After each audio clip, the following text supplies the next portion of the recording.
Bonjour à toutes et à tous, vous écoutez Cinécast. Salut Thibaut. Salut Guillaume. Cinécast, c'est le podcast qui chaque semaine vous recommande des films à voir au cinéma, en streaming ou VOD. Aujourd'hui, on vous parle d'un film qui sortira sur Netflix ce vendredi 6 janvier. C'est un thriller politique policier. Décidément, c'est un bon combo, ça. C'est Oui. un thriller, en tout cas, de Scott Cooper. Scott Cooper, c'est un réalisateur qu'on aime bien ici, dans Qu'on aime Cinécast. beaucoup. J'aime bien dire dans Cinécast, Oui, oui. comme si on recevait plein de monde. Et oui, le label. On l'aime bien, voilà son bouquin. Non, je rigole. Scott Cooper qui avait fait Hostiles il y a quelques années avec Christian Bale. Ici, il revient avec Christian Bale aussi dans The Pale Blue Eye. De quoi ça parle, The Pale Blue Eye? Ça parle d'un commissaire à la retraite, joué par Christian Bale, qui va recruter un cadet de West Point qui est appelé Edgar Allan Poe, rien que ça, joué par Harry Melling. Alors Harry Melling, c'est qui? On avait fait le check parce que ce nom me disait quelque chose. C'est Dudley dans la saga Harry Potter. C'est pas que, oui. hein. On va pas être méchant. Il a joué plein d'autres choses et il a une carrière. C'est un qui monte. acteur qui a une carrière incroyable. Ones to watch, comme on dit aux États-Unis, Ouais, tu vois. ouais. Et ils vont ensemble résoudre un meurtre qui a eu lieu à l'Académie militaire américaine. On n'en dit pas plus. Je propose qu'on regarde tout de suite un extrait de la bande-annonce.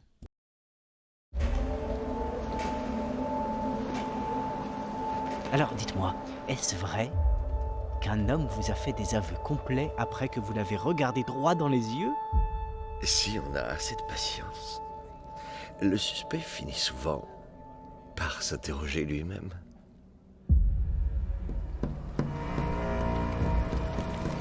Monsieur Lendor, un de nos jeunes cadets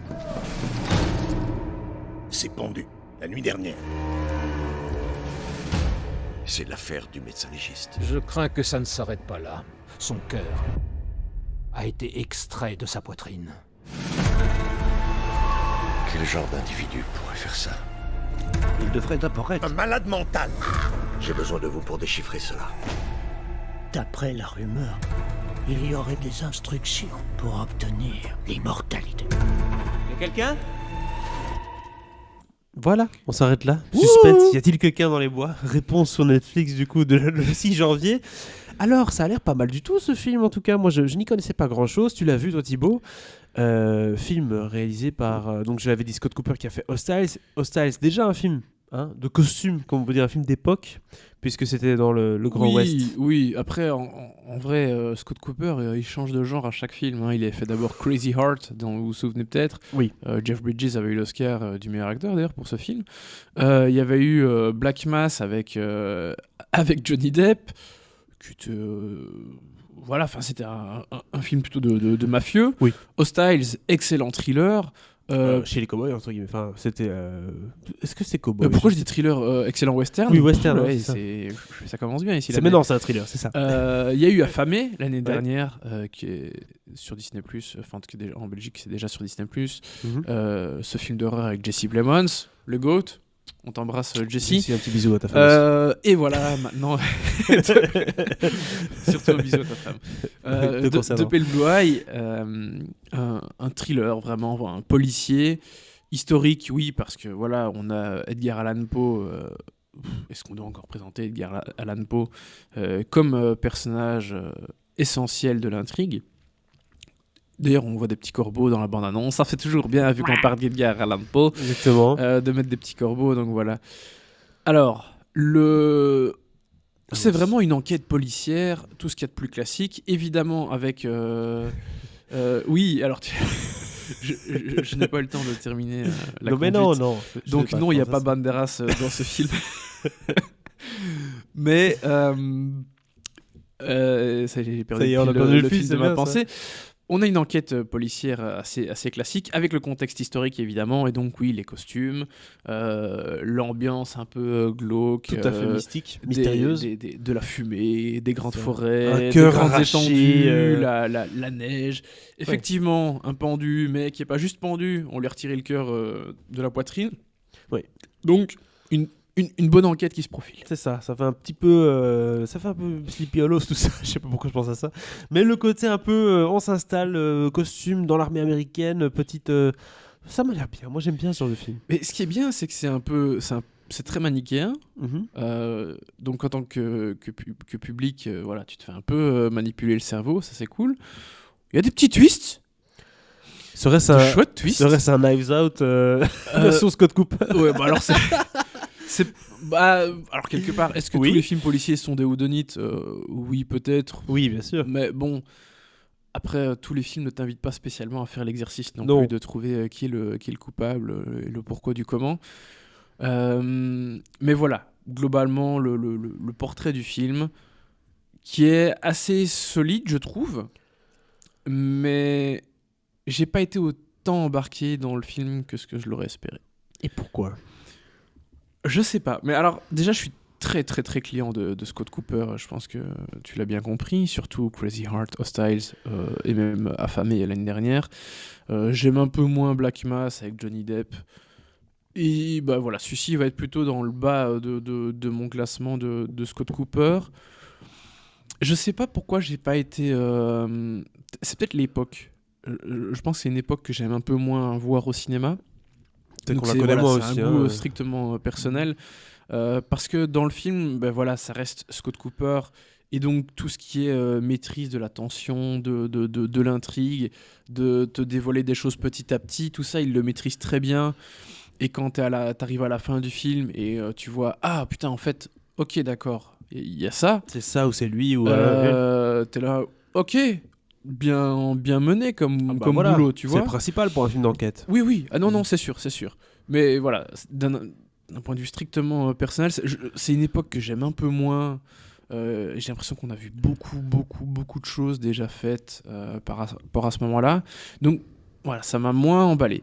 Et c'est d'autant plus paradoxal que on a une enquête avec Edgar Allan Poe, qui est un des protagonistes principaux. Alors, j'ai pas lu énormément de bouquins d'Allan Poe, on va pas se mentir.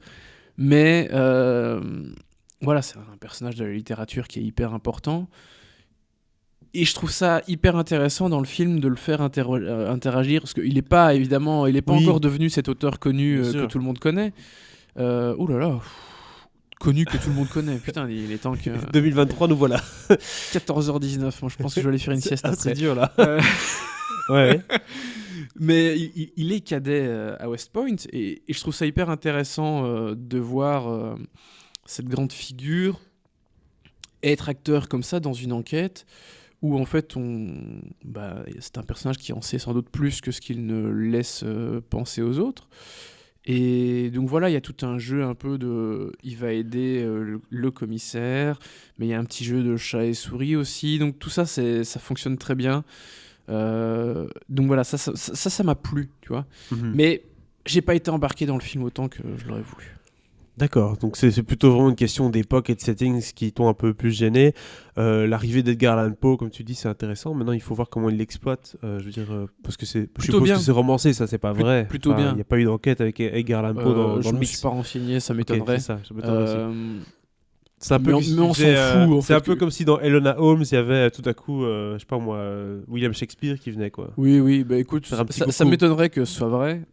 J'en ai aucune idée, très honnêtement, mais on s'en fout. C'est pas C'est pour important. l'échange. C'est Voilà. pour l'échange, on va dire, les C'est joutes ça, c'est verbales pas, avec Edgar Allan Poe quoi. Voilà, ça, pour ajouter un petit côté, un petit peu de piment, un peu de ah tiens, mais ça pourrait en fait être vrai. Voilà, à nouveau, je pense pas que ce soit le cas, mais voilà, c'est assez crédible en tout cas. Qu'as-tu pensé de l'ami Christian et de son Alors de déjà, son Némésis. il y a Gillian Anderson, Oui. dont je vais dire un tout petit mot. Elle est très très bien. Elle est Elle est presque méconnaissable, mine de rien. Je pense qu'elle a un compte premium chez Netflix, elle, hein, parce que ça n'arrête pas. Hein. Sex Education, The Crown, The Pale Blue Eye, c'est son contrat numéro 1, c'est Netflix, ça c'est clair. Bah écoute, faut croire. Mais non, Christian, très bien. Ça lui permet de faire ce qu'il adore, c'est-à-dire Oui. le grand, un peu pas mutique, mais parle pas beaucoup. Mais le mec, il sait beaucoup. Et il parle pas vraiment fort, donc Oui. tu vois. Et il fait le mec Christian qui Bale, réfléchit. Ouais, tout à fait.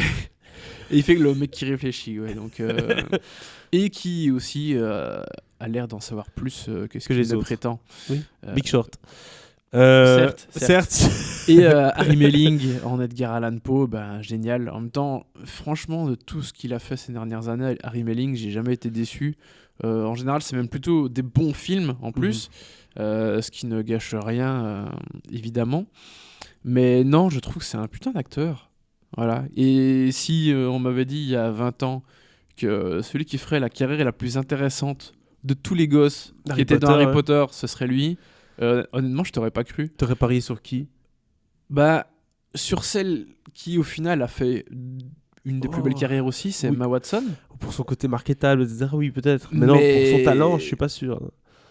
C'est un autre débat, mais... Ah, Draco Malfoy, j'aurais bien vu un peu plus loin. Là, Mais tu vois, Felton. Tom Felton, il a pas fait tant de choses que Non. ça. Il a fait d'autres choses, hein, mais pas tant que ça, et Non, pas des choses vraiment mémorables.